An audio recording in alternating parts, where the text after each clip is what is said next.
Yo, it's your boy Logos.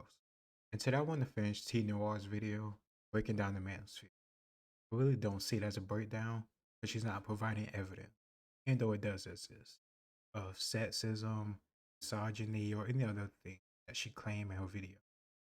Honestly, it's just her opinion, not the people that agree with her.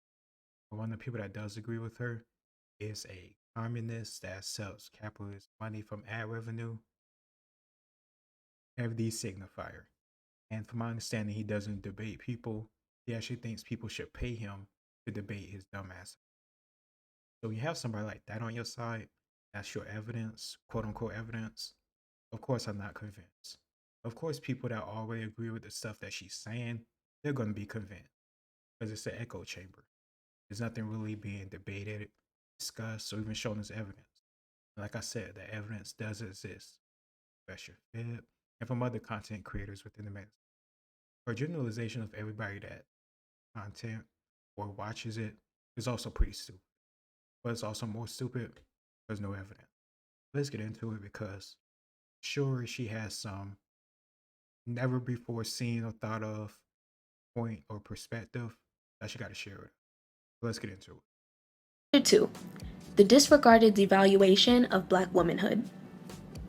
I saw a tweet that said, the fact that they stay bringing up the Handmaid's Tale to describe oppression instead of the actual history of state-sanctioned abuse towards Black and Native women speaks volumes. Earlier in this video, I made a reference to Gilead, which for those of you who don't know is a fictitious nation in which The Handmaid's Tale takes place. The Handmaid's Tale is a fictional show about majority white women who have been forced into sexual servitude. The nation of Gilead has a main objective to acquire and maintain power through fear, but it masquerades that objective as a simple desire to encourage procreation in an otherwise dying state of humanity. Gilead interprets sections of the Bible quite literally, citing scripture to justify abuse, murder, and other brutal forms of punishment. Some of the most horrendous rituals that take place in Gilead resemble the cruelties faced by Black women throughout history, particularly slavery. For example, just like the handmaid. Here's one thing that these psychos, often leftists, can't get through their head. Every piece of media needs to make a political point or target a certain people or anything like that. Sometimes it could just be good entertainment for the sake of it. Now, I don't understand how they can't see it that way. Because when they watch like reality television, all the other nonsense as no more than embarrassment and stage. So the whole idea you can't see that people just watching a show for the sake of a show, you need them to, I don't know, throw a, I don't know, a remark or represent you within this abuse is just insane to me. And to say that stuff, it's slavery. When you don't value a person and just for their work that they could produce without you actually paying for it, you don't give a shit how they treat them. And that's throughout all of human history, throughout every continent, white people against white people against other people, white people against whoever you want to put there. And this Arabs, black people, African people, Asian people, everybody did it. It's still going on today in Africa. But you're not gonna say anything about that because it's not fitting your worldview. You're still gonna type around your iPhone that is built by slaves, and the minerals that help fuel and power it is built or dug up by slaves, and you're gonna ignore it. But then you're gonna pull this up and say this is some type of plight of black woman.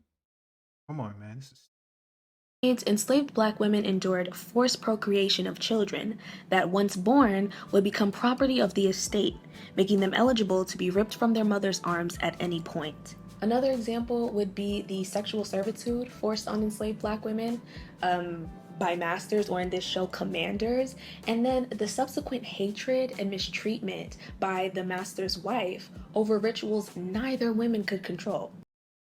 once again, this is something that happens to everybody. So the whole idea that you're getting upset because they don't have a black woman being abused on television is stupid to me. And I have an exact historical example of white people doing this against white people. During the Viking Age, they would go around Europe, France, Britain a lot, Ireland. Shoot, they even tried to go to like the Byzantine area, Italy, stuff like that. The raiders would go and take women men and children as slaves. If they didn't kill all the men, they would just take some men too as slaves. And they would abuse and rape and assault these women too in the exact same way because they didn't see them as human. They saw them as an asset or an item or a piece of meat. That's how these people saw them. Or they didn't even see them as human beings. They saw them as the other. And there's an exact story of people walking in who intended to buy a slave. They walked in on that slave being forced to have sex with their master right before that slave was supposed to be sold off to that man who just walked in. So this isn't just an American thing. This isn't just a Africa thing. This is a world thing. This isn't about your color, your skin. This is a human being thing. When you dehumanize somebody, so you can do whatever you want with them and feel like you're justified, and you can keep on doing it and keep profiting off of it. That's all it is. There's accounts of this all across the world, and it's a sad, terrible thing that does occur. Nobody is unique in that. In Ain't I a Woman? In critique of Susan Brown Miller's failure to address the ongoing effects of Black women's sexual exploitation and slavery, Bell Hooks wrote, "She fails to see that the significance of the rape of enslaved Black women was not simply that it deliberately crushed their sexual integrity for economic ends, but that it led to a devaluation of Black womanhood that permeated the psyches of all Americans and shaped the social status of all Black women once slavery ended. One has only to look at American television 24 hours a day for an entire week to learn the way in which Black women are perceived in American society. The predominant image is that of the fallen woman." Oh my! I just reacted to a video where she was defending Sexy Red, who got a line that says, "My kitty is pink, my booty hole brown," and she called her a hood princess, and that's what black men want. But then she want to use like this as an example, as evidence for her side. This is idiotic. And let's not forget, like I said earlier, a lot of the women that watch this nonsense or buy into this nonsense that she's saying watch reality television where black women happily, freely, without any slavery, unless you call it to the dollar, fame, but without slavery, make an ass of themselves. Literally show their ass on camera, fight, go wine and alcohol on each other, and absolutely idiotic and like to have no training or manners or morals or self-respect. Like what's she crying about? Like, of course horrible things happen. But the whole idea that you're going on this rant about it, but at the same time defending other people's behavior that act the exact same way because they want to, like it's a positive thing, is stupid. The whore, the slut, the prostitute.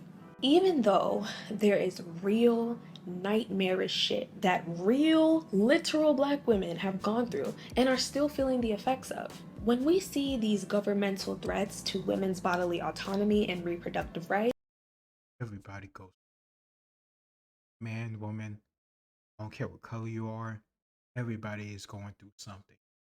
You come up with all these labels and all this other stuff to make yourself feel better about your position in life. Everybody's going through. You're not unique. You're not special. Best thing you can do is do whatever you can get. the first thing people run to is, oh, this is some Handmaid's Tale shit. Like, this is some fictional show shit. Instead of realizing this is what The Handmaid's Tale was inspired by, but it's just now threatening white women too. Now, I do want to give leeway to the fact that Handmaids is a fictional show. It is a story, which means they have to squeeze in a lot of theatrics into a short amount of time to keep the viewer engaged. And recounting actual, factual, nonfiction. Oh, oh, I just can't imagine somebody that really buys into the bullshit she says in these videos. This is this is next level stupid. It makes no sense. It's all within the purview of being the victim, but at the same time contradicting yourself about the same behaviors that you're saying is negatively affecting you, and then you're also supporting a woman that is showing their ass, devaluing themselves, but somehow your work point of view, they're not devaluing themselves by showing their ass on television and having to do that to make money and success. But somehow taking their power back. But at the same time, doing the exact same thing men or anybody, I guess, want to see in the first place, which I guess women's bodies. Weak, man. fictional history does not award us that luxury. So I'll give you that. Nevertheless, the point is, historically, if white women were not getting the brunt of cruelty, a blind eye was turned. And I believe that's exactly how these podcasts, even though I believe are Wait. At what point, if it wasn't for white women finally getting the brunt of cruelty, if you ask me, if you want to, we talking about, I guess we're talking about majority of populations. Well, I guess that's what I'm talking about. She's just talking about her on the whole world point of view of the world. Everything is about hierarchy, power, and oppression. But if I'm seeing things historically, it takes the majority of people to push some type of idea or movement. And considering the fact that women's rights have been increasing over the past century plus, and the majority of people within this country were white women, at what point is your cutoff date for when it doesn't matter what happened to anybody else unless it's happening to a white woman? That's what I'm asking. Because like this whole Roe versus Wade stuff, that applies to every single. hate speech, are radicalizing a large group of people to hate and mistreat and malign black women, which puts us in danger, are still protected. These podcasts are not just successful, they are protected.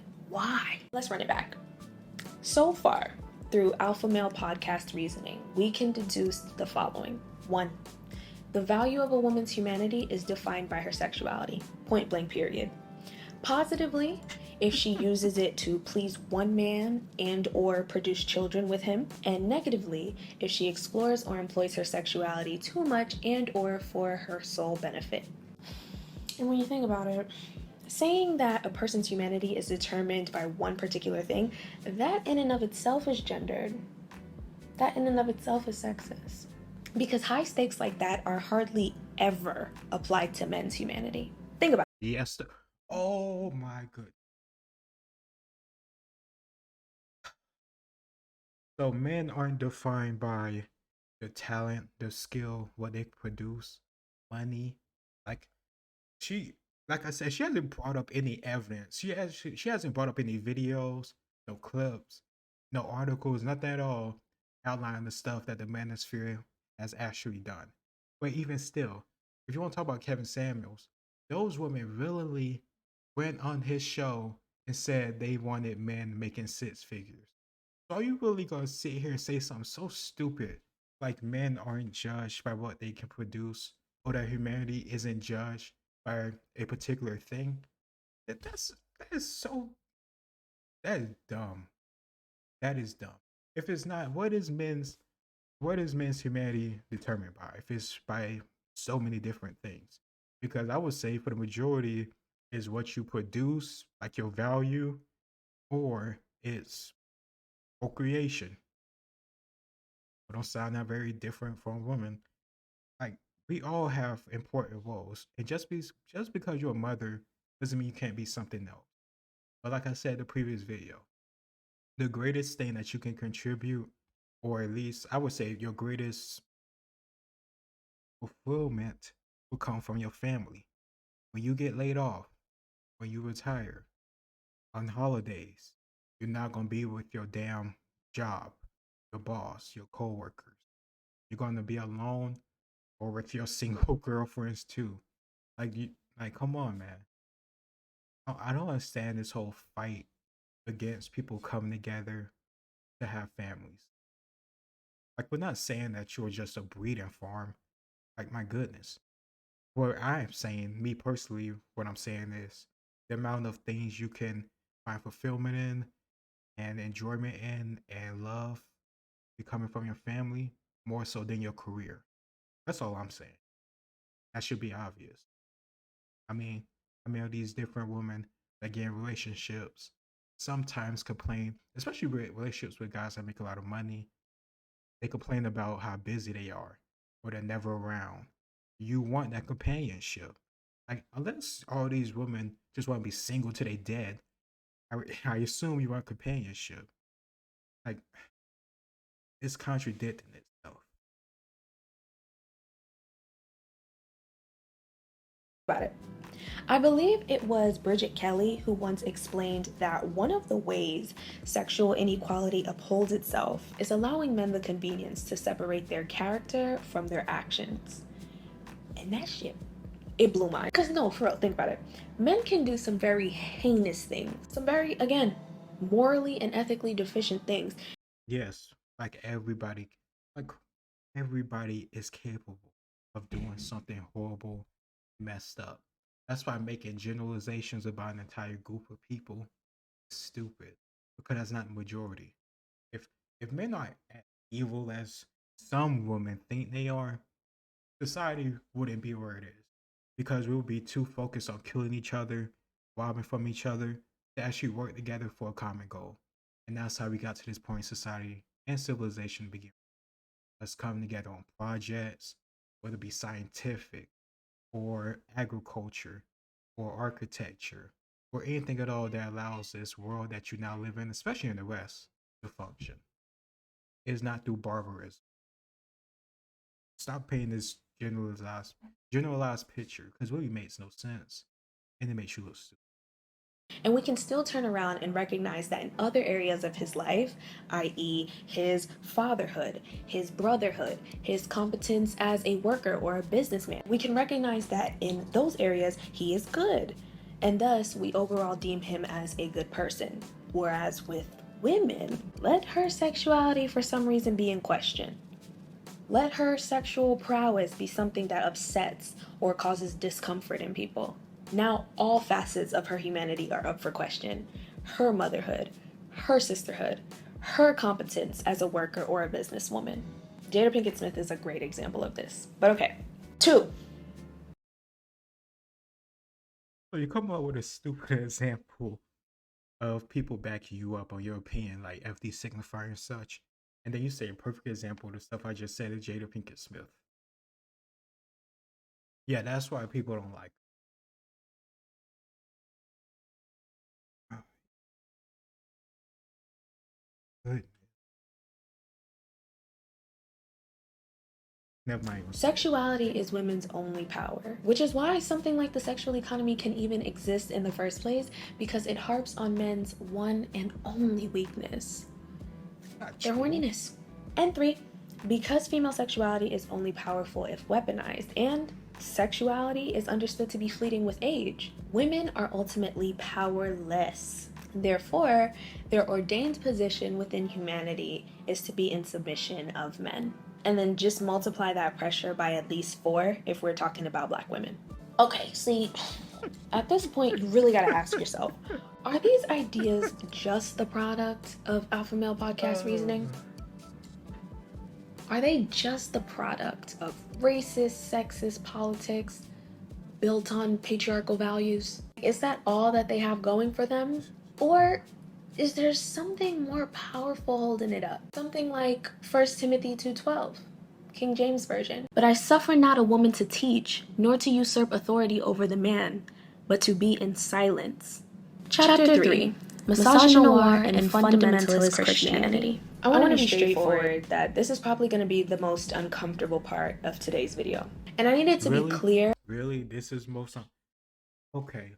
Because she might actually have something to say here, because you have an ancient book written thousands of years ago within a society and culture that's different from modern time.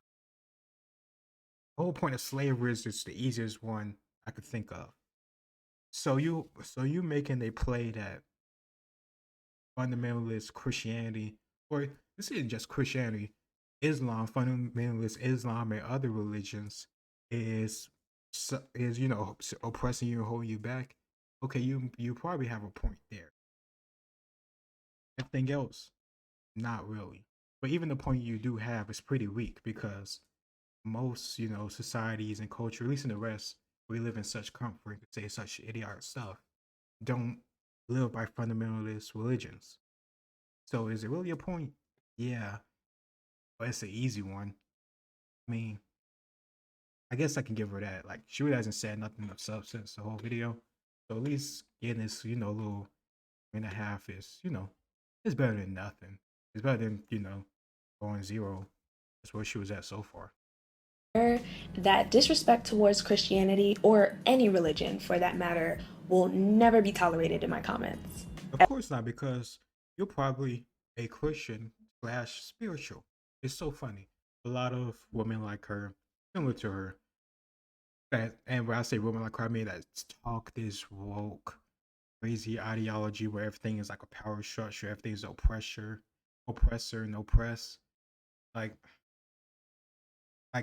they're religious and they grew up Christian, but they can say that I'm not a Christian, I'm spiritual, or some little play game. Like, if you really just ask them a few more questions, that yeah, I'm Christian, I'm Christian. Like, we get it. Like we know what you are. Stop playing these stupid little label and word games because you just want to dance on. Ever. So while what I'm about to share is subjectively unpleasant, this isn't necessarily a here is why you need to abandon your religion, Oh but yeah, I need definitely to make this point too. She said all this bullshit about the Manosphere, and she said it so proudly and without reservation. But now she got to talk about something that's probably going to alienate a lot of people that subscribe to her. She's like, hey, I got to do this whole warning beforehand because I know y'all going might feel uncomfortable because I'm talking about your actual religion. It's just funny to see the games that are being played. a here's why you might want to consider decolonizing it. Hashtag Yes. thought labor. A lot of sexist ideology, similar to the ones found in the hashtag What? thought labor, a Thought lot labor.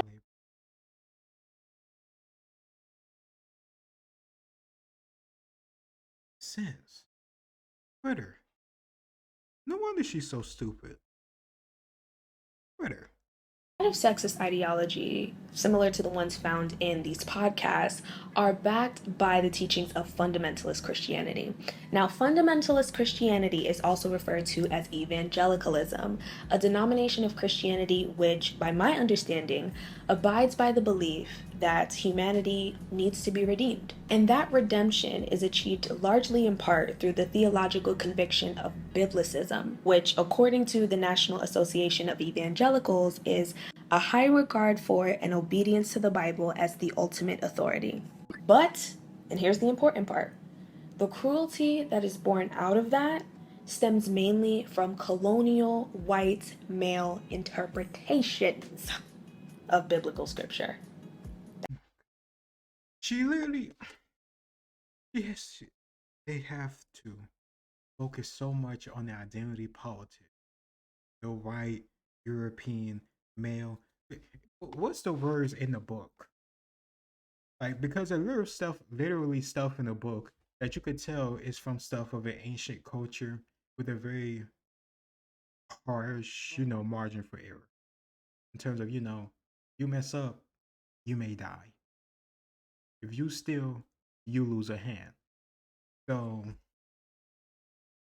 this whole white male European thing, like it, colonialization, and honestly, if you're gonna be, getting to the point here, the editions of the Bible, and especially the versions that we read today, was edited by, white European males. Like, people decided of the early, Catholic or just the early Christian church, because there was no separation at that point.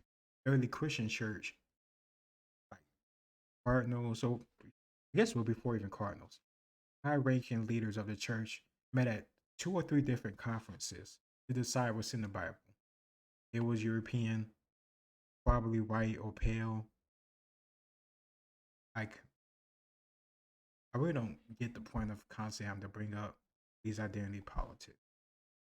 But when that's all they really can focus on and talk about, and can't really talk much about that, it really makes.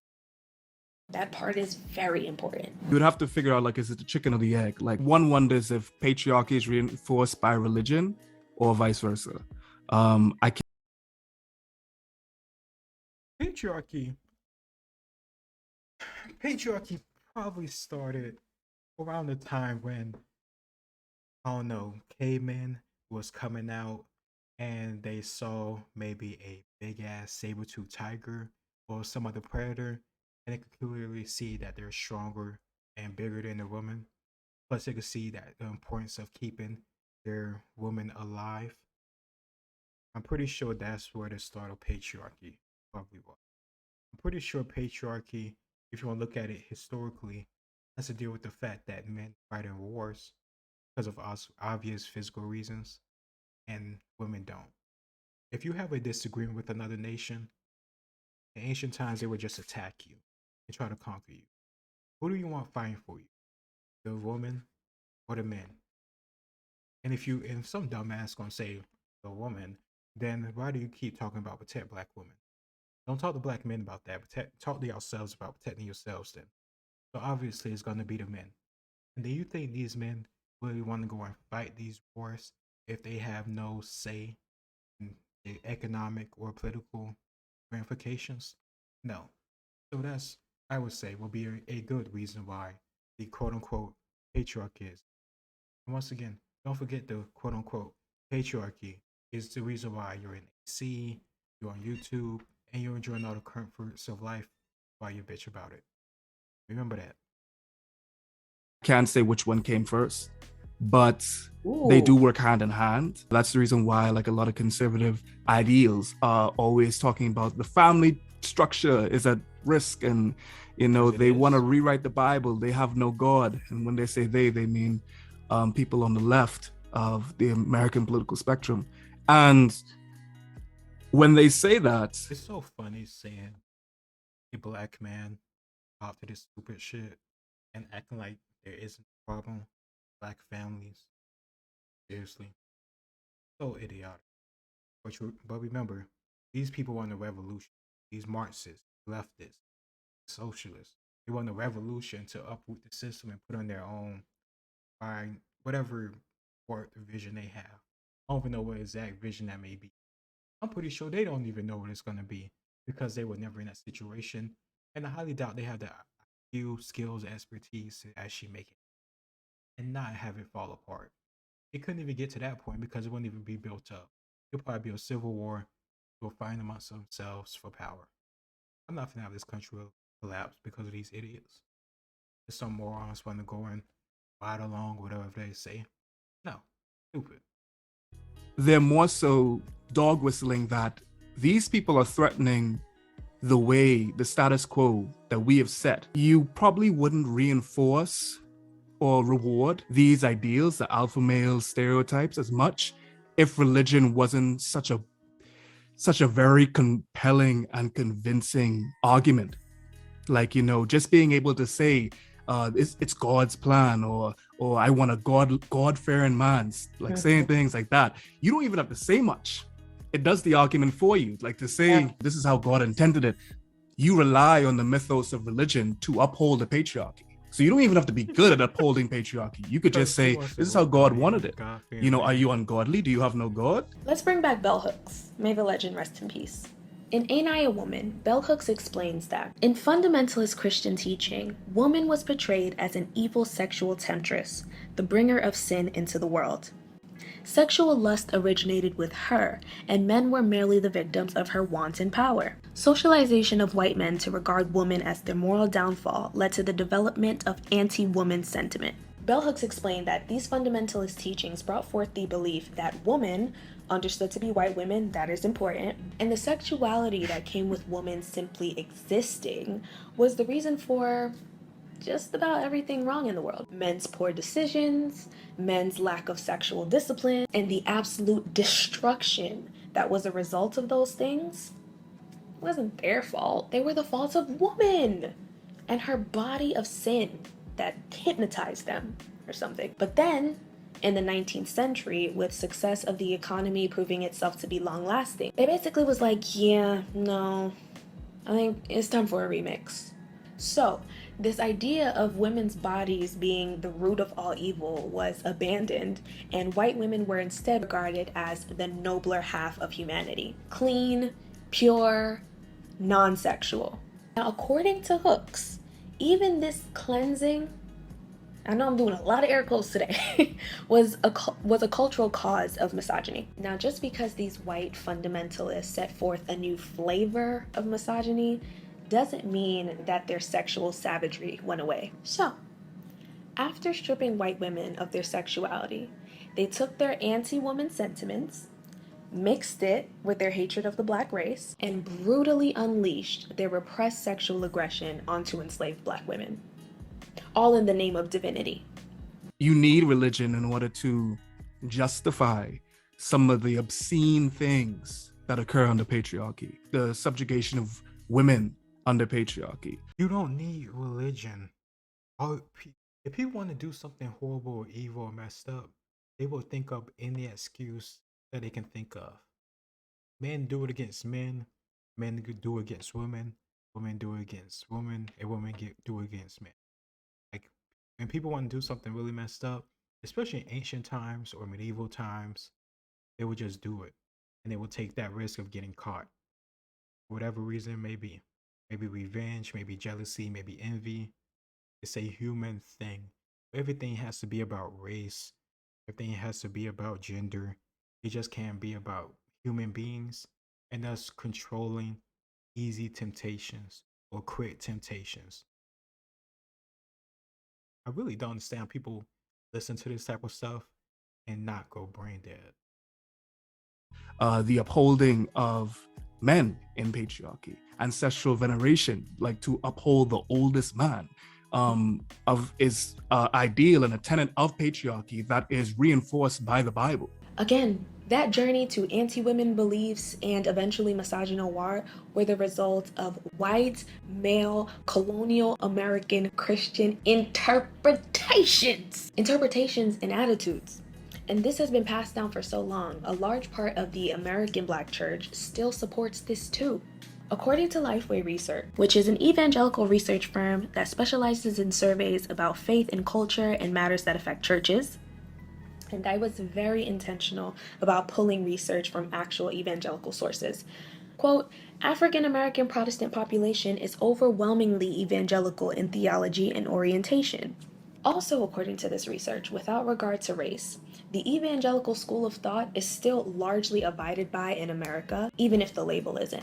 Now, with all of the races, creeds, and cultures that make up this country, you mean to tell me that majority of us, even the ones who don't claim to be fundamentalist Christians, still unconsciously believe in the teachings? A statistical outcome like that seems like less of a coincidence and more of the product of indoctrination. Definitely, even from like a That's how I political feel science it's standpoint, which is my wheelhouse, like I'm being indoctrinated. there was this attempt to separate church and That's what state, it's called. and look at it more so in Civitas Dei, which is Latin for the city of God. And that is this world that we don't live in. That is this idealistic paragon that we're trying to achieve. We separate that from Civitas Man, which is the city of man.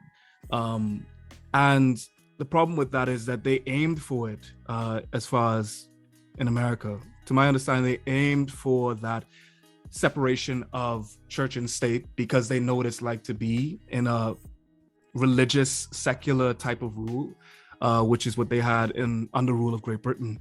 But what actually ended up happening is that a lot of their laws were codified with this ecclesiastical tint. You know, they're not going to say it directly, but like they're going to kind of hint towards it. Like a lot of the institutions that you see that are powerful in an evangelical way are religious. Wait, so what this genius is trying to tell us that people of different religions, I guess it's new to me, people of different religions, regardless if everybody else around them agree with it or not, wants to try to have the laws or their nation representative of their beliefs. No shit. And the whole point of coming to America was the freedom to express yourself you saw fit. So it could be a different religion than your neighbor or somebody else, or at least within your community or another community. Because I think the whole, from my memory, I think it's like a very easy thing to remember. The whole point of coming over and colonizing was to have your freedom to. I can't remember which side it was on.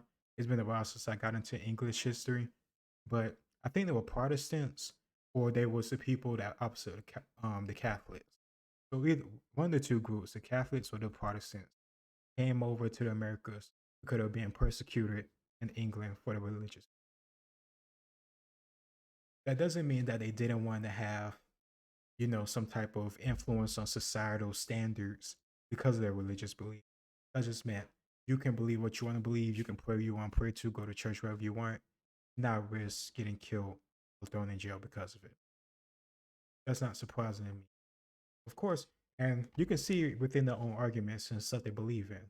Of course, I don't like something being done to me, but I'm going to go someplace else. Well, I'll probably do it to somebody else. You're no special or no better than the same people you're talking about. Religious institutions and church institutions.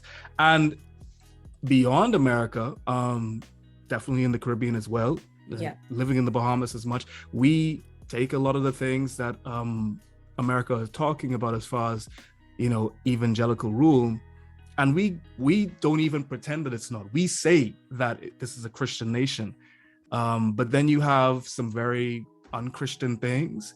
The majority of people are Christian, but if it was a Christian nation, then you wouldn't be able to do half the stuff that you're able. We're not. Our laws and stuff isn't dictated by religion. That's what I'm saying. We're not living according to the Bible. You can believe what you want. We can believe in nothing if you want to. And that's what it is. You could say it's a Christian nation because the majority of people are Christian, I guess. But anything else, it's just bullshit. You have to live in this dichotomy. Typically in Jamaican culture, it's overrun by religious idea. Like it's religious institutions sort of dictate a lot of how Jamaican culture thinks. A lot of times they'll interpret the Bible very, very, very, very, very, very, very literally. When Sodom and Gomorrah was burnt down because they was out here, committing sodomy and everything, like they look at that and they go, okay, we can't be the next Sodom and Gomorrah. You know what I'm saying? Not only that, like first of all, we live in one of the hottest countries in the world, one of the hottest islands in the world. So, God could really turn it up. And not only that, we live on an island, you know what I'm saying? So if God really wanted to, he could really sink us. Once you step away from taking it literally, and when you step away from misinterpreting many different versions of it, then I think only then will you start to see certain things as just you start to see things a lot differently. I think it's okay to admit to oneself that, okay, this is my principles that I'm looking at. I'm not particularly religious, but I understand people who choose to use that as their guiding principles. But when it comes to the laws and when it comes to how a country is supposed to be governed, it's very difficult to act like you're impartial when it is clear that you're interpreting a text. So when we turn back to these alpha male teachings, and they have this contradictory, deep desire yet disdain for women, and then they give Black women the worst of that, I personally need to... Once again, no evidence. She just says it, and I'm supposed to believe her. Maybe if I had 5 brain cells, that would work with me, but you had plenty of evidence or opportunities to provide evidence to strengthen your case, and you didn't. You just spent 44 minutes talking about and your opinion and other people that agree with your opinion. That's not evidence. That's nothing convincing. Look no further to see where that came from. I think it is very plausible that with this country's blatant history of using fundamentalist beliefs to govern how they believe all of humanity should function, literally not just in this country, but the whole world, enacting laws and rules and punishments on behalf of these teachings, it makes perfect sense that not only does something like the Manosphere... Yeah. You give that example. I would say Roe versus Wade is your best one, but do you have anything else? Because she's just talking. Get to exist, but it's reinforced and protected by a greater power. This is just protection though. These men, you see, they do not strike me as like men of God. They don't strike me as missionaries. If anything, their ideas finding a common ground in fundamentalist Christianity is like just, they got lucky. Social rewards, however, religion aside, can be found interpersonally. Through my observations, they seem to find a sort of interpersonal masculine empowerment through these podcasts, in knowing that they can exist in like this armor and all of their shameful bad behavior is never gonna affect them. It never really affects them. It just ricochets off of them onto women. And then they just write it off as that's just the power of masculinity. It's out of our control, really. That's just the boys that get it, I guess. But here's something I've come to realize. Masculinity is not this essence bestowed unto people by virtue of being born with a penis. It is a lifelong undertaking, a lifelong practice. Why do I care about what this woman is trying to tell me about what masculinity means? I don't give a shit about what she thinks masculinity means. This is like me telling a woman what femininity means. Like, I just want you to be nice and kind. I don't know exactly the movements and all this other stuff. Like I just want you to be you. And if you're a good person and we match up, we'll be good. Oh my goodness. And listen, if I'm getting like life advice about how to be a man from this, I am beyond law. I almost want you to go and I will almost demand you go and watch Fresh and Fit. If you're actually gonna listen to this woman on masculinity. Yeah. I mean, you might not even be into women, which is fine. But listen to her by anything, not a good idea. Project. And that's probably the most taxing part of being considered a leader in this masculinity based movement is having to live in that continuum, having to repeat yourself over and over and over again, having to have the same debates, the same responses, the same rebuttals, even to That's exactly what I feel when I hear stuff from her and other people, depending on what they're talking about, though. Oh, that's different types. depending on the other people what they say about the manosphere. It's the same old nonsense over and over and over again. And I keep this within like Kevin Samuels because that's the one person that I did watch consistently. The guys I really don't, and they do some dumb shit, so I just focus on Kevin. They say Kevin Samuels hate women. They say Kevin Samuels is mean. He's a bully, but they never bring up the examples of him talking kindly to women. He doesn't bring up. They don't bring up the examples of him being patient with certain women. I remember there was this one time the woman called in and she had like a couple of disabilities, but Kevin Samuels didn't like he was like an asshole. He was patient, he repeated himself when he needed to, and he gave her good sound advice. And she was appreciative, she was kind, she thanked him, and it was over. He didn't cuss her out, he didn't call her that disgusting whale, he didn't do anything like that. He just helped her out because she asked for it. But you know, people like her is gonna know that. They're not gonna watch it, not gonna look it up, they're not gonna anything at all. But she can't even find clips, easy clips of the manosphere being dumbass. Just stupid and lazy. Types of criticism and accepting that even if someone challenges their ideologies and it's actually valid and makes sense, they can't they can't step out of that. They can't No. expand their mind. Like they're not allowed to do that because you remove one piece and the entire structure falls. So they have to constantly operate under the watchful eyes of their audience and under the invisible yet omnipresent surveillance of masculinity. And oh my gosh, that shit sounds awful. That must be so terrible. And I have a lot to say about it. And I'm gonna get really into that in part 2. Thank you all so much. There's a part two. It was so painful getting through part one. She came out with more, probably more of nothing. Absolutely nothing at all. If you like me doing these reactions, please put in the comments down below because for the second straight time, there is nothing here. Of course, like I already know Manosphere does some messed up stuff and they say some stupid stuff, a lot of stuff that I don't agree with, which is why I don't watch a lot of it. But she really couldn't even point that stuff up. Just stupid and lazy. I really think it only benefits people that already have her worldview or viewpoint, and it's only confirmation bias, which I really don't think is worth. So that's how I see it. Nothing really to take serious. Nothing. Just well, of course, there's a lot of screwing now, but I really don't think anything of value was made from these 45, 40 minutes. If you really want me to react to other stuff of our content, let me know in the comments down below, because I'll do it. I'm more than happy to pick it apart. Man, this is sad.